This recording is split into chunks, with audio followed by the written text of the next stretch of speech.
I don't know guys how you do that. ესე მეკითხე მეუბნება ეს კაცი. მე არ ვიცი ამას როგორ აკეთებთო. But it's amazing. საბერძნეთშიც ძალიან შემთხვევით მოვხვდი. არ ვიცი იცით თუ არა ეგ ისტორია. პატრიოტი ხარ თუ კოსმოპოლიტი? მე ვინანებ მთელი ჩემი ცხოვრება, რომ არ გადაუხადე ამ ქალბატონს მადლობა. ღირსეულად ამას აქვს მნიშვნელობა. თავხედია. ჩვენი სტუმარია ნინი შერმადინი. გამარჯობა ნინი, ძალიან დიდი მადლობა რომ მოხვედი დღეს ჩვენთან. გამარჯობა საყვარელო. პირიქით დიდი მადლობა მოწვევისთვის. სანამ კითხვებზე გადავალ უშუალოდ შენს მოღვაწეობაზე საქართველოში, ევროპაში თუ ამერიკაში, რო დაიწყო ვინ არის ნინი შერმადინი შენი სიტყვებით? ვინ არის ნინი შერმადინი? ერთი ჩვეულებრივი მოკვდავია. არაფერი განსაკუთრებული. მომღერალი გოგონა, მუსიკოსი. კიდე გოგონას ვეძახი ჩემ თავს, რა ვიცი, 36 წლის ვარ და მაინც ბავშვი მგონია თავი, მაგრამ ალბათ იქ ვრჩებით ხოლმე ბავშვობაში, არ ვიზრდებით. მუსიკოსი, მომღერალი, სიმღერების ავტორი, ეხა უკვე vocal coach-იც ვარ. ანუ როგორ თქვა, სიმღერის მასწავლებელი ხო შე? ვოკალის პედაგოგი ხო? ვოკალის პედაგოგი. როგორ ვერ viთავისებ აქ სიტყვას. მაგრამ ფაქტია, წარმატებული ვოკალის პედაგოგი დავდექი ამ ბოლო დროს და ძალიან კაი ბავშვები მყავს. ძალიან მინდა ეგ თემა გავშალოთ მოგვიანებით აუცილებლად, იმიტომ რომ ძალიან კარგ საქმიანობას ეწევი ნამდვილად. აი შინაგანი ბავშვი. ნინის შინაგანი ბავშვი. ეხლა რომ მიუბრუნდე, რა სეტყოდე? აი წაღან ახსენე რომ მაინც ბავშვად დავრჩიო. აი რასაც ბავშვობაში ფიქრობდი ან ოცნებობდი, აი იმ ბავშვს ახლა რა სეტყოდე? სწორად მიდის. კაი ბავშვია. ძალიან კარგი.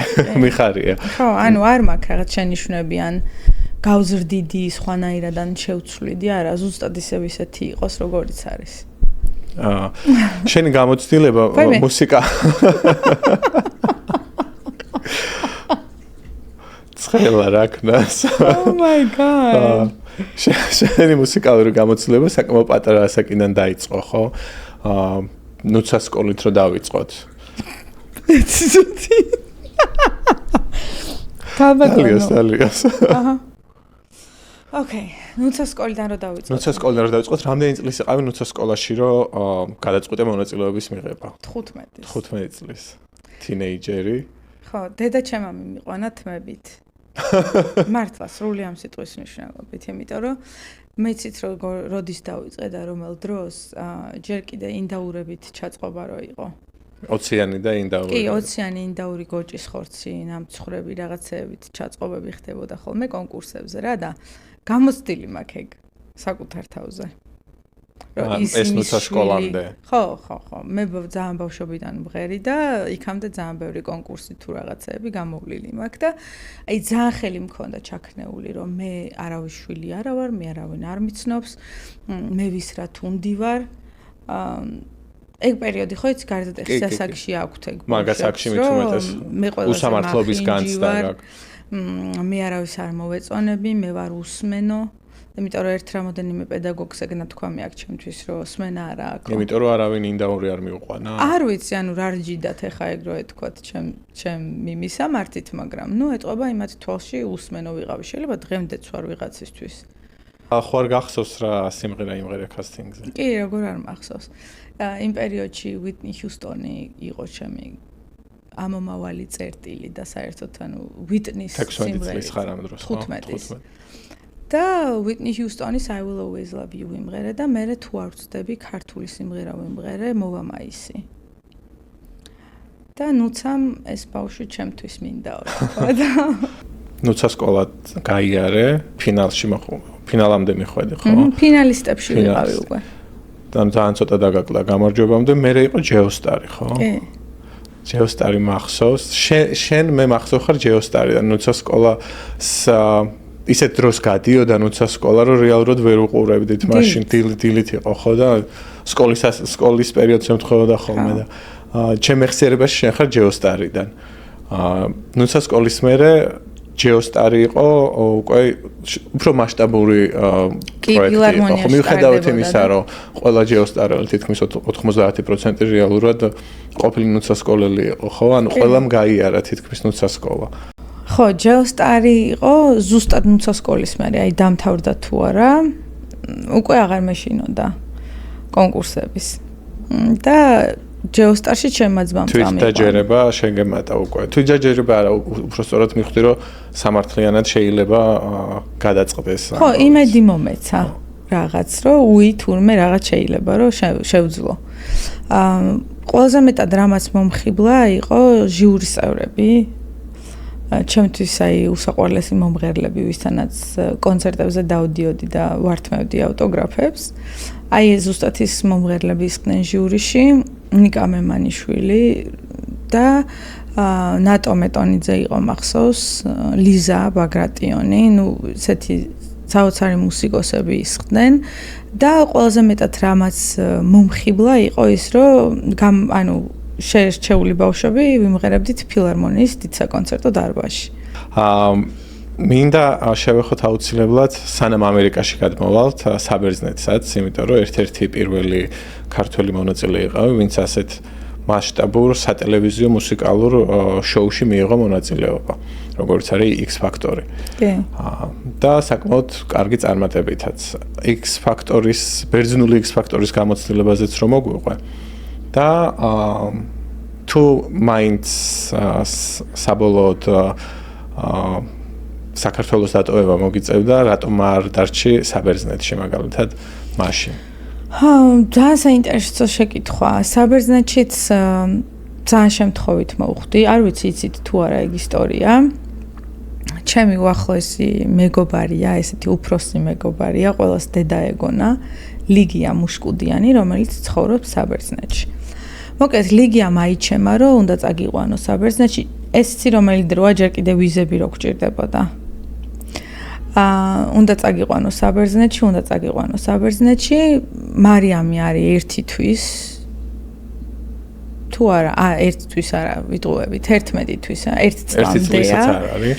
და ანუ რა ის X Factor-ი და რა ბერძნული გამარჯობა გაგიმარჯოს არ ვიცი ბერძნულად ეხა რა სისულელე იყო, ანუ არც ვიფიქრებდი მაგას.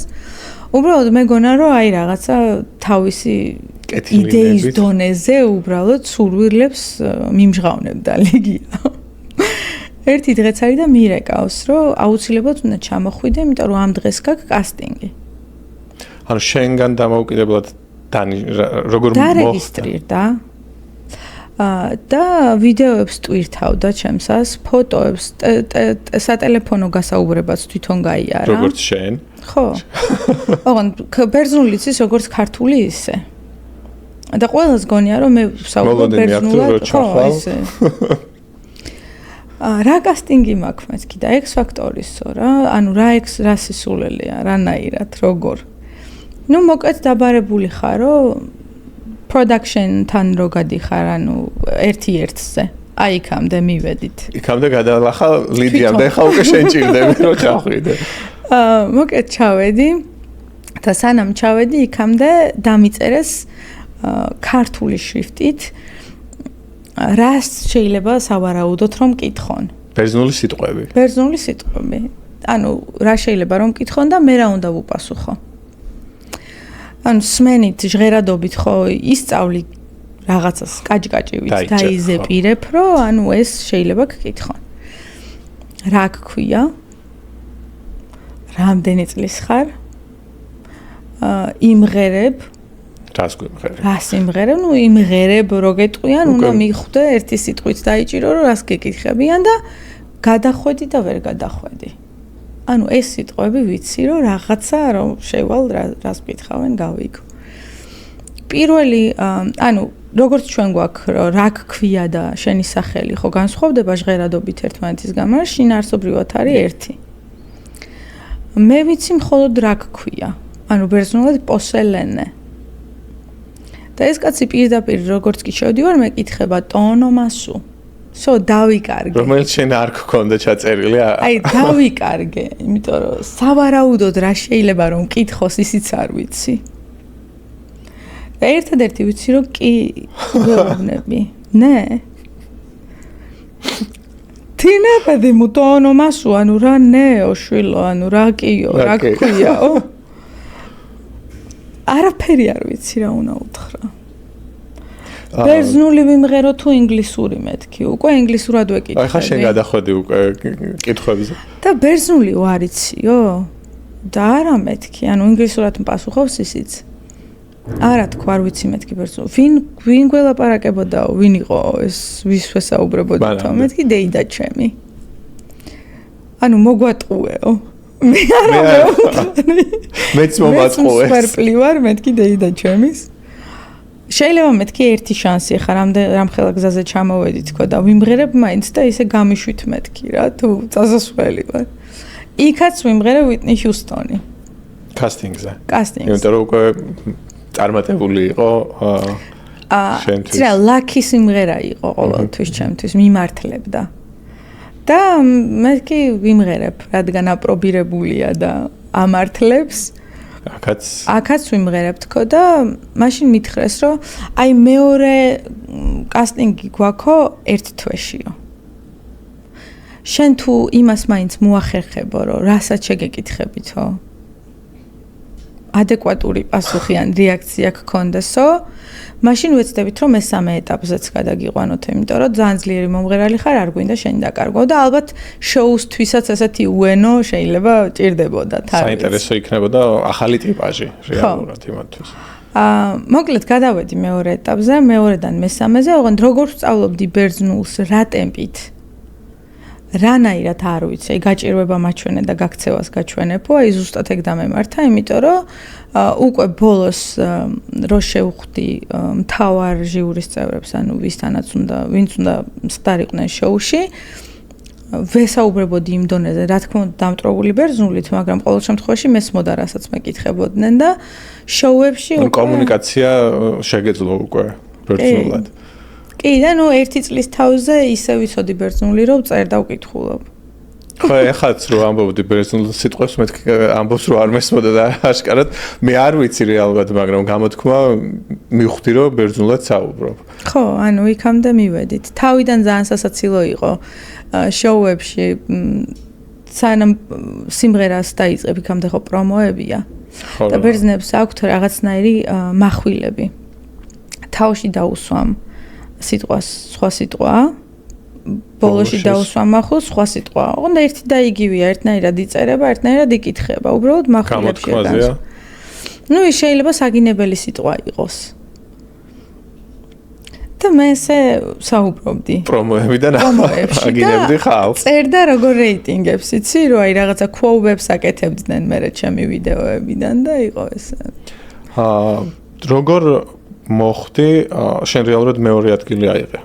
აი როგორ მიხვედი მაგამდე, იმიტომ რომ შოუში მონაწილეობ ბერძნულ შოუში, ანუ საბერძნეთის X Factor-ში, მაგრამ არ ხარ ბერძენი.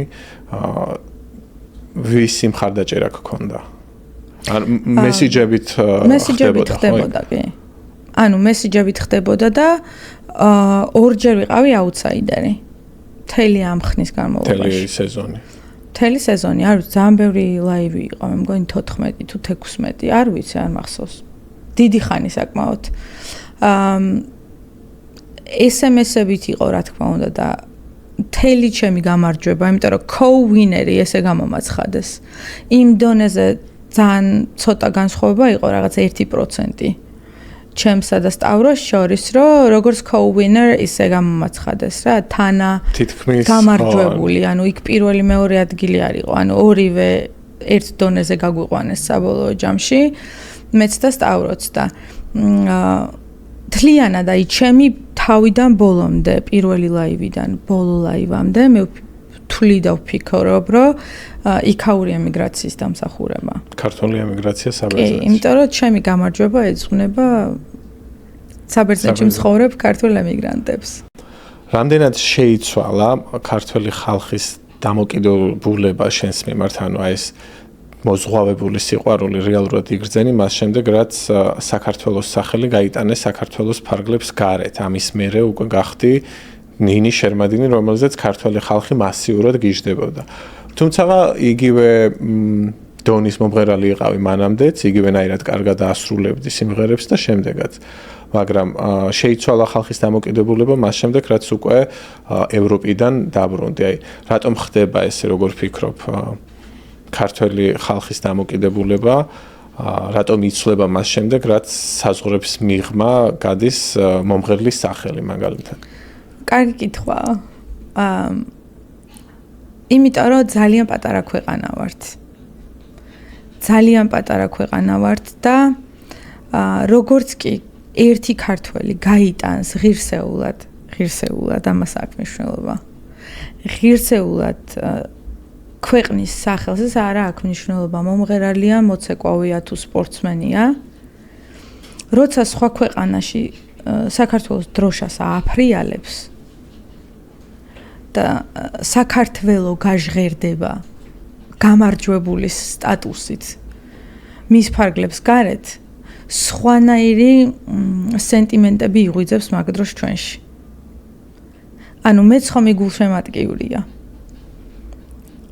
ანუ რო არ მიმონაწილებია ისე. ხო? თუნდაც ახლა ბოლოს ნინისთვის რა, ჩვენი ნინისთვის. ბრეგვაძე აირის. ანუ ხო ვიცოდი, მანამდეც ხო ვიცოდი როგორც მღეროდა. და როგორი მომღერალიც არის, რანაირი ბუნებაც აქვს შინაგანად, ხო? ეს ხო ვიცოდით ყველა.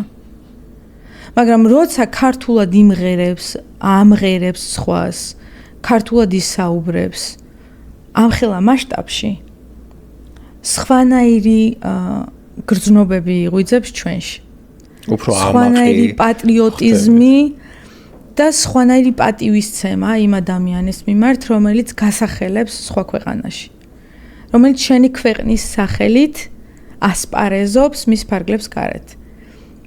შეიძლება იტალიას ეს არ ქონდეს, ან ამერიკას ეს არ ქონდეს, იმიტომ რომ უდიდესია, ხო? ანუ უდიდესი ქვეყნებია და აქ ჩამოსასვლელად ხალხი იღწვის, რომ აქ რაღაცას მიაღწიონ და ჩვენ ძალიან პატარები ვართ და როცა უცხო ქვეყანაში გვაღიარებენ, ჩვენ არა, ჩვენი სახით ქვეყანას. აი მაგ დროს სხვანაირად გიყვარდება. პატრიოტიზმი ახსენე. პატრიოტი ხარ თუ კოსმოპოლიტი? მე მგონი რომ პატრიოტი ვარ. რამდენი წელია რაც საქართველოსთან წამოხვედი? 13. 13 წელი. 13 და ყოველ წელს იქ და ბუნებაზე ვფიქრობ. რატომ ამერიკა და რა მიზნით ჩამოხვედი? რატომ ამერიკა და იმიტომ რომ ბევრი მიზეზის გამო, მაგრამ ერთ-ერთ გადამწყვეტს გეტყვით რა. ლაშა ონიანი არის რეჟისორი, უწარმატებულესი და უმაგრესი გერმანიაში. ლაშა გავიცანი ევროვიზიაზე, როცა ანრის ბექებში ვიყავი, მაშინ და ესეთი პატარა მასტერკლასი მონოლოგი ქონდა და ჩაგვიტარა, რომ იციო რა, აიო რომ გონიათო რაღაცა ვარსკვლავი ხარო და რაღაცა აი სამკაციან ქვეყანაშიო რომ რაღაცას მიაღწეო და ყველას იცნობს და აი ეს ვარსკვლავური განდიდება რო გაქვთ თუ კაცო. აიო მე მაინტერესებს რუგზაკს რომ მოიკიდებთო და უცხო ქვეყანაში რო წახვალო, იქ თავს თუ დაიმკვიდრებო და რო შედგებიო საკუთარ თავს როცა იპოვნიო და იქ თუ მიაღწევო მართლა რამესო, ესე იგი მართლა რაღაცა შეგძლებიაო და განსხვავებული ყოფილხარო რა. როგორ მიკბინა იცი ამ სიტყვებმა გულზე რომ მეთქი მართალია. მიუხედავად იმისა რომ საბერძნეთი მოთავებული მქონდა. და აქ სოსო თოლორაიამ მითხრა რომ რაღაც კონცერტივით თუ კასტინგივით ტარდებოდა ბროდვეიზე და მითხრა რომ თუ ჩამოხვალ შეიძლება რაღაცა ვცადოთ. მოკეთ წამოვედი. იქამდე ფატუნამ წამომიყვანა აქ ნიუ-იორკის Fashion Week-ზე, მაგრამ მაშინ დარჩენა არც მიფიქრია. უბრალოდ აი ამ სიტყვების მერე და სულ ფიქრობს, ხო იცი შენი ტვინი, რომ ქვეცნობიერში რომ დარჩა და სულ ფიქრობს, რომ აი რა მოდი ვცადოთ რა შემიძლია. იმიტომ რომ საქართველოში იმაზე მეც ვეღარ გავიზრდებოდი. იქ ჩემ მაქსიმუმი თითქოს ამოწურული მქონდა, ხო, იმაზე მეტი პოპულარული რაღა უნდა ყოფილიყავი, რაც ვიყავი. სცენაზე იდექი. ყველა ტელევიზიაში მე ვიყავი, ყველა გადაცემა თითქმის მე მიმყავდა.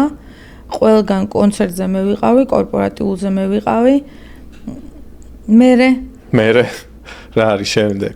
ხო, ანუ ერთი კონკურსი გავიგეთ, მივედი ბოლომდე, ჩამოვედი აქ და მე თეატრალურში ვსწავლობდი კიდე ეგ დამავიწყდა რომ მე თქვა და ეს musical theater იყო ჩემთვის ძალიან საინტერესო. ეს ნოლა სტუდიოზე ლაპარაკი თუ საქართველოშიც? ხო, არა, ნოლა სტუდიოში აქ მოგიყვები, მაგრამ საქართველოში ვსწავლობდი თეატრალურში, უფასოზე. გიზო ჟორდანიას ჯგუფში ვიყავი, მოკლედ და ძალიან წარმატებული მსახიობი დადგებოდა ჩემგან, რო გავყოლობდი ამ ამბავს. მოკლედ ჩამოვედი და კასტინგზე მივაჭერი პირდაპირ. და არ ვიცოდი ინგლისური მაშინ ასე კარგად. მეგონა რომ ვიცო. აქცენტი ყველაფერი მოქმედებს ალბათ. ხო, რაღაცა ალბათ იმ დონეზე, იმ დროს მეგონა რომ კარგად ვიცოდი. ჩამოვედი და თურმე სად ბანაობ. ანუ აზრზე არ ახარ. მაგრამ ნუ რაც არის დავიწყე, ხა ჩემი ლინგვისტური მონაცემები გამოვიყენე და ნუ მოკლედ ადვილად ვსწავლობ ენებს და დავიწყე აქ კლასები ავიღე, ტელევიზორს სუბტიტრებით უყურებდი, ვიმეორებდი არტიკულაციას, ვირეგულირებდი, როგორ უნდა გამომეთქვა სიტყვები, მაგრამ თავიდან რა თქმა უნდა რთულია რა. პრაქტიკაში მოდის ეს ყველაფერი. ავიღე ეს წიგნი და მოუძებნე კასტინგი Dream Girls-ის. გამოვუშვი. მომე. მოვიდა დედას გოგო. არ ჩახვიდი, აქ იჯექი. მე წყალი უნდა.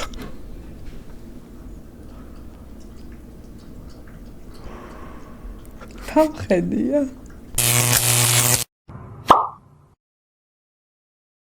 Dream Girls-ზე. ანუ იცით ხო, ეხა Dream Girls-ში აფროამერიკული მიუზიკლია რა. და ძირითადად ფერატკანიანი არტისტები. ხო, ანუ ეხა შანსი არ მქონდა. კავკასიელი გოგო. თან ჩემი ესეთი დამტრეული ქართული ინგლისური აქცენტით. და ყველა რომ იყურებს ესენი მონაწილეები, რომ აი ხო არ შეგეშალა. ერთმა მკითხა და არა თქო და აქო აბა რა გინდაო და მეთქი მაინტერესებს თქო რა გამომივა. შევედი კასტინგზე და ერთ-ერთი ძალიან წარმატებული რეჟისორია ბობი კლაინი. აქ. და ძალიან მე მგონი Tony Awards-ის მფლობელიცაა. და ბობი კლაინი მეკითხება რომ რა გინდაო აქო და მეთქი საქართველოდან ჩამოვედი თქო.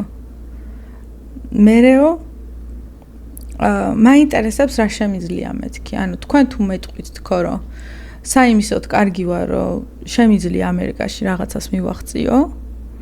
დავრჩები მეთქი და გავაგრძელებ თქო და თუ მეტყვით მეთქი რომ წადი სახლში, წავალ თქო. ანუ თქვენი აზრის მოსასმენად მოვედი მეთქი და შეიძლება რომ ვიმღერო თქო. და ძალიან გაუკვირდათ რა მართლაო ამის გულისთვის ჩამოხვედიო და კი ჩემი ოცნება იყო მეთქი რომ ბროდვეიზე მეთამაშა და თუ რამე შემიძლია აი მუშაობაში თუ გამოვა ჩემგან რამე მაინტერესებს და მითხარ თქო გულწრფელად იმიტომ რომ აღარ დავრჩები მეთქი მაშინ და თქვენზე კომპეტენტურმა ვინ უნდა მირჩიოს მეთქი რა მაშინ ვიღერე one night only და რა თქმა უნდა ვერ აგიყვანთო შოუშიო მაგრამ 6 თვიან უფასო სწავლებას გაჩუქებთო ჩვენთან სტუდიაშიო რა და იქ დავიწყე უკვე მაგიტო დავრჩი 6 თვე ვსწავლობდი ნოლა სტუდიაში მასტერ კლასებს გადიოდი ბობისთან იმიტომ რომ თან სერიოზული წონიანი სკოლაა ეს სტუდია ძალიან რა შეგმატა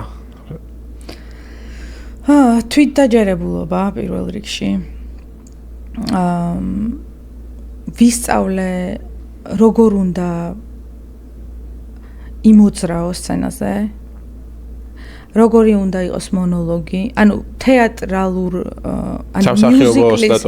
მიუზიკლის მთლიანი არსი შევიცანი როგორ არ უნდა იყოს ზედმეტი როგორ უნდა დარჩე ბუნებრივად როცა როლს თამაშობ როგორ არ უნდა overdo, არ უნდა გადააჭარბო ნამღერიც კი. ანუ იმას თავისი სპეციფიკა აქვს. შეიძლება ძალიან მაგარი მომღერალი ხარ, მაგრამ Broadway-ის მუსიკალურ თეატრს თავისი მანერა აქვს სიმღერის. რაღაცა პოპს და როკს თუ არ არის ეგ ჟანრი, სხვანაირად უნდა დავარცხნო. აქცენტები, როგორ უნდა იყო ამერიკული აქცენტის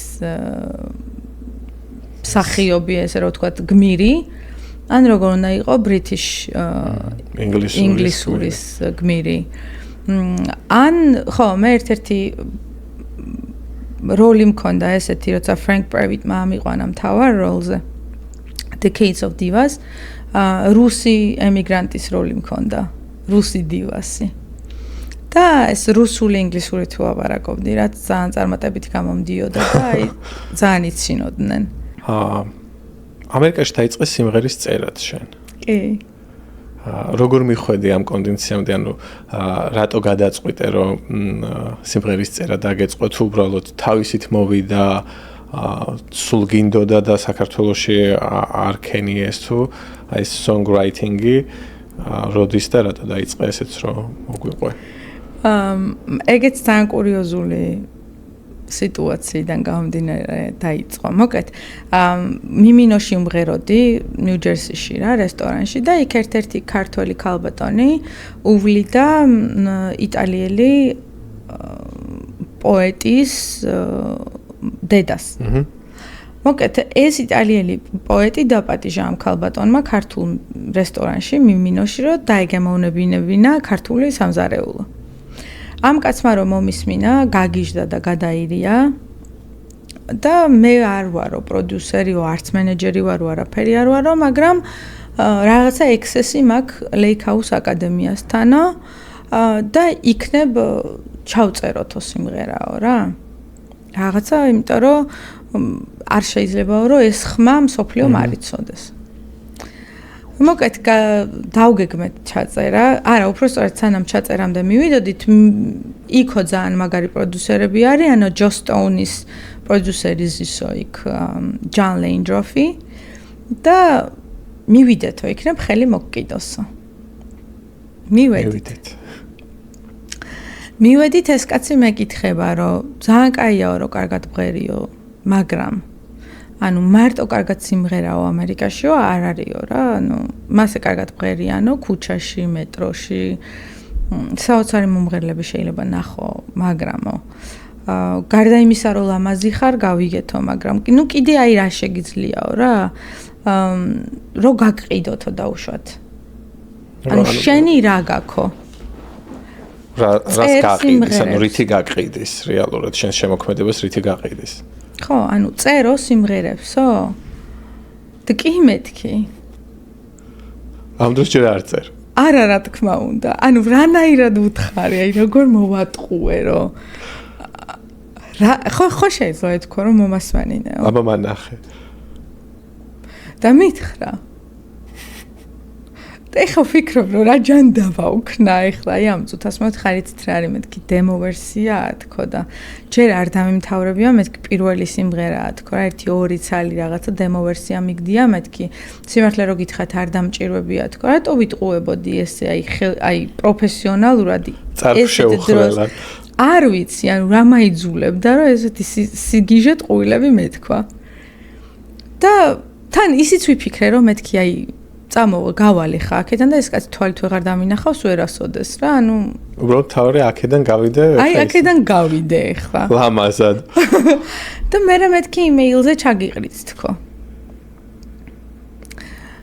ხოდა ნუ მოკეთ გამოვედით აქ კარგიო მითხრა ერთ-ორ კვირაშიო you can send me your songs და მოусმენო და გეტყვიო რა ჩავწეროთ არ ჩავწეროთ რომ გამოვედით იქიდან ეს მაიკლი მეუბნება რომ ანუ მართლა წერო სიმღერებსო და არა მეთქი აბა რა უნდა ვქნა თუ აბა რა შეგზავნი მე ვთხარ შენ ხო პოეტი ხარ თქო და რამესი ტექსტი დამიწერე მეთქი და იმას მე მელოდიას რაღაცნაირად მოვარგებ თქო თუ გამომივა თუ არა და აღარ დავიშლებით მე ვთხარი მადლობა დროისთვის და ყურადღებისთვის გამომიგზავნა პირველი სიმღერა Live Big ტექსტი. როგორ მახსოვს ჩემი მეგობრის სახლში ეს შუშა ბანდში ვიჯექი, ანუ არც ფორტეპიანო მქონდა, არც გიტარა, არაფერი სად შეიძლება და რომ მელოდია ან ამეწყო ანუ აი ეს სიმღერა ტექსტი როგორც კი მოვიდა და წავიკითხე, იმ ტექსტზე მელოდიით აუმღერდი. და ეს აკაპელა ნამღერი აი ესე ვითვლიდი თან აი ეს ჩანაწერი გადავაგზავნე ინსტრუმენტის გარეშე. მოკეთ ჯონ ლეინდროფმა თქვა რომ ეს სიმღერა ჰიტიაო და ამას მე ვიცი როგორც გავაკეთებო და დაგვიბარა ჩაწერაზე, ანუ ერთი Live Big და მეორე Together and Alone ეგეც ერთად გავაკეთეთ რა, ანუ მელოდიური ხაზი მივაწოდე და მე უკვე თიმი მოგვეხმარა რომ ჰარმონია, რიტმი ყველაფერი დაგველაგებინა. და გვეკითხება I don't know guys how you do that. ესე მეკითხე, მეუბნება ეს კაცი, მე არ ვიცი ამას როგორ აკეთებთო, but it's amazing. ანუ ძალიან მაგარია და მე უკვე ჯონ ლეინდროფმა გამიწია რეკომენდაცია ფრენკ პრევიტთან, რომ მე მყავს ერთი გოგო, რომელიც შოუში გამოგადგებათო და აქედან წამოვიდა. ეხლა სად არის ნინი და რას საქმიანობს? ხო, ეხლა სად არის და ჩემი გამოცდილება გადავწყვიტე რომ გავუზიარო ბავშვებს. რაც მე ვისწავლე და ვიშრომე. ანუ ძალიან ბევრი ვიშრომე საკუთარ თავზე. დღევანდელ ჩემს ნამღერს რო ვუყურებ და ვუსმენ, 10 წლის წინანდელი რომ მოვისმინო, ცოტა ხანდახან თვალებზე ხელებს ვიფარებ. ანუ ეს იმას ნიშნავს, რომ გავიზარდე. ალბათ კიდე რომ გავაწლები, კიდე უფრო მეტად მომეწონება, ხო? იმიტომ რომ უფრო მეტად თავდაჯერებული ვარ იმაში, რასაც ვაკეთებ, ხო? და უფრო მეტად შეიძლება კრიტიკითაც უყურებ წარსულს. კი, რა თქმა უნდა. რაღაცები არ მომწონს, რაღაცებს გავუსწორებდი. ძალიან ბევრი მასტერკლასი ავიღე იმისთვის, რომ მე როგორც პროფესიონალი გავზრდილიყავი. ძალიან ბევრი, არა მარტო როგორც მომღერალი, როგორც songwriter-ი, როგორც მსახიობი, როგორც vocal coach-ი, მაგისი გაკვეთილებიც გავიარე, როგორ უნდა მიუდგე, როგორ უნდა გადასცე ბავშვებს ეს, როგორ უნდა გაუზიარო და მე ვფიქრობ, რომ ეხლა 36 წლის ასაკში ეს ჩემი გამოცდილება მინდა, რომ რაღაცა სკოლად ვაქციო და ეხლა უფრო წამომყვნენ სხვადასხვა შტატებში უკვე მოთხოვნილება გაიზარდა რატო? იმიტომ რომ ხედავენ როგორ ვამუშავებ ბავშვებს, ხედავენ რა შედეგები დავდე, ხედავენ როგორ აუმღერდით, ხედავენ როგორ წავიყვანე კონკურსებზე და ბავშვები გრან-პრისა პირველ ადგილს იღებენ. ძალიან ბევრი კონცერტია, ძალიან ბევრი ფესტივალია, ძალიან ბევრი საშუალებები მივეცი ის კონტაქტები რაც მე მაქვს, რომ ეს ბავშვები მსოფლიოს გავაცნო და უშუალოდ, ხო?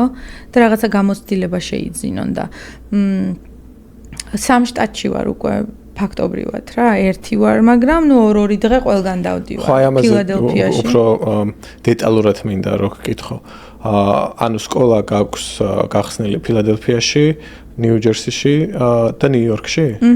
ნიუ-იორკში ეხლა ვაპირებ სექტემბრიდან, იმიტომ რომ ძალიან ბევრმა მომწერა ბრუკლინიდან, რომ ჩვენთანაც ჩამოდიო და ერთი დღე სავარაუდოდ ბრუკლინშიც ავიღებ.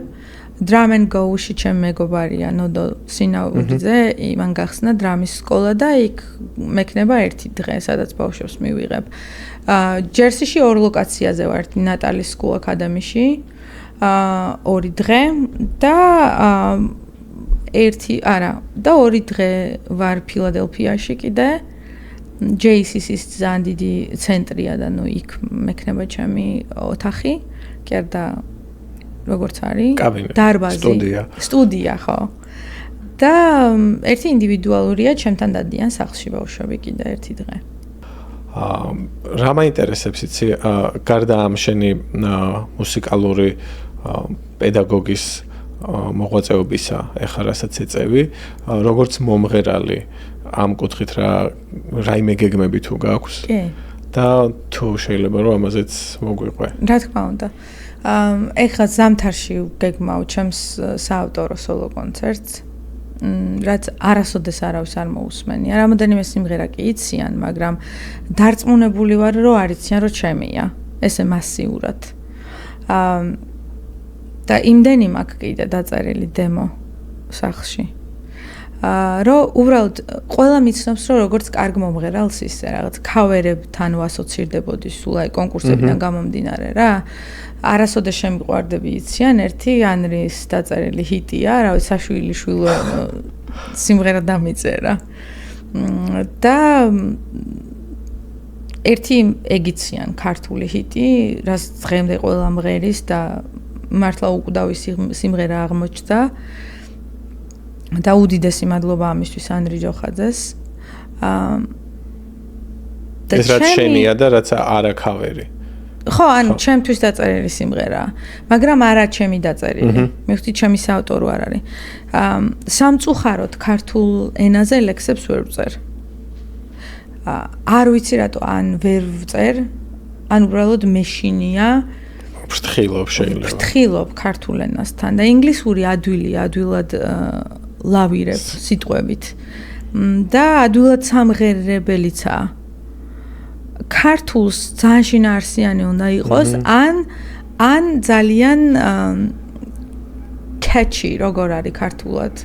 ადვილად დასამახსოვრებელი, ჰიტური. ხო, აი ჰიტური. ჰიტური, აი ჯენზიზე მორგებული ტექსტი უნდა იყოს რა და მე მილენიალი ვარ, ანუ შუაში ვარ სადღაც გაჭედილი, არც იქით, არც აქეთ და ამიტომ ვფრთხილობ ქართულს არ ვეხებ, იმით შემნია სხვამ დამიწეროს ქართული ტექსტი, ვიდრე მე. ძირითადად ჩემი ეხლანდელი რეპერტუარი, ჩემი რაცა, ყველა სიმღერა ინგლისურ ენაზეა.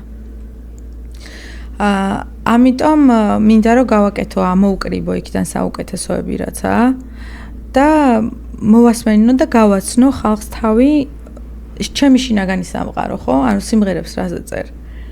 შენ ემოციაზეა სულ ყველაფერი. რაღაცა ისტორიაზე, ან შენ ისტორიაზე, ან სხვისაზე, რომელიც შენ შეგეხო, მაგას მე მოვყვები ახლა რა თქმა უნდა ყველა სიმღერის წინ, რა იყო ინსპირაცია და რამ დამაწერინა. და ეს ჩემი შინაგანი სამყარო, რომელსაც არ იცნობენ, აი ეგ მინდა რომ გადმოვიტანო დიდ სცენაზე და ვნახო როგორ მიიღებს ამას მაყურებელი. შენს პერიოდში ინფორმაციის ნაკლებობაც იყო, დარწმუნებული ვარ, რჩევას ვინც მოგცემდა, ისიც 1-2 შეიძლება და ყოფილიყო ამერიკაში. აი ვინც სწორ მიმართულებას მოგცემდა. ანუ ყავდა ესეთი მენტორი აქ ვინმე. თუ დამოუკიდებლად ქენი ყველაფერი. მე მახსოვს ჩემი აი მაშინ აღრთოვანებული რო ვიყავი და ამას ვიზავდა მთებს რო გადავდგამდი. არა, სხვათა შორის იყო ერთი ადამიანი. იყო და არაფრით არ შეიძლება რომ არ ვთქვა. აი მე ვინანებ მთელი ჩემი ცხოვრება რომ არ გადაუხადე ამ ქალბატონს მადლობა. მაიას ოდაჰაუსის მაია, იცი? აკვავივა. ქვეცნობიერ შეუძლია ყველაფერი, ეს წიგნი მაჩუქა. აი ძალიან დეპრესიაში რო ვიყავი და თავპირი რო ჩამომტიროდა რომ მე რესტორნის მომღერლად ვიქეცი და მიმტანი ვარ და ამას ვაკეთებ და აი და წავედი სახლში და მე ვარ ლუზერი. ანუ ამებს ვიძახდი საკუთარ თავზე და მითხრა რომ მოდიო მე შენ ერთ წიგნს გაჩუქებო და იქ შენ წაიკითხავო ჩარლი ჩაპლინის წერილს. წაიკითხავ მერლინ მონროს წერილს, არნოლდ შვარცნეგერის, ბრედ პიტის, აგერ ტაიმს სკვერზე იხვის ფორმაში იყო. ესე მუშაობდა, სანამ გახდებოდა ბრედ პიტი.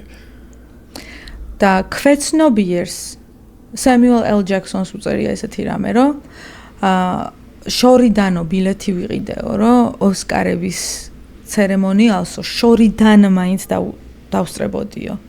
და მაშინ უთხარიო საკუთარ თავს, რომ მე ამ სცენაზე ამ ჯილდოს ავიღებ. ანუ როდესაც შენს ოცნებას მიზნად დაისახავ და ამას ქვეცნობიერის დონემდე დაიყვან, რომ ეს ესე იქნება. ამას ხედავთ, უნდა დაინახო ვიზუალიზაცია უნდა მოხდეს ამისი აუცილებლად რა. არა ადვილი, მაგრამ ერთხელ მაინც თუ დაინახე, რომ იმ სცენაზე დგახარ და დაიჯერე და შეიგრძენი, ეგ დღე აუცილებლად დადგება. და სადაც იქამდე მივედი და შევხვდი იმ ადამიანებს, ვისაც ნამდვილი ოსკარი ეჭირათ ხელში. და ვიმუშავე, არ არის გამორიცხული ერთ დღეს ჩემთვისაც რომ გაიღიმოს ფორტუნა. ძალიან დიდი მადლობა. რომ იყავით დღეს ჩვენი სტუმარი. პირიქით ძალიან დიდი. ველოდებით შენს კონცერტს. ძალიან საინტერესო იყო შენთან საუბარი და წარმატებები. დიდი მადლობა, თქვენს წარმატებები კეთილი იყოს ჩემი ფეხი. მადლობა ამ პოზიტიური ენერგიისთვის. ძალიან დიდი მადლობა, მიყვარხართ და გკოცნით ბევრს.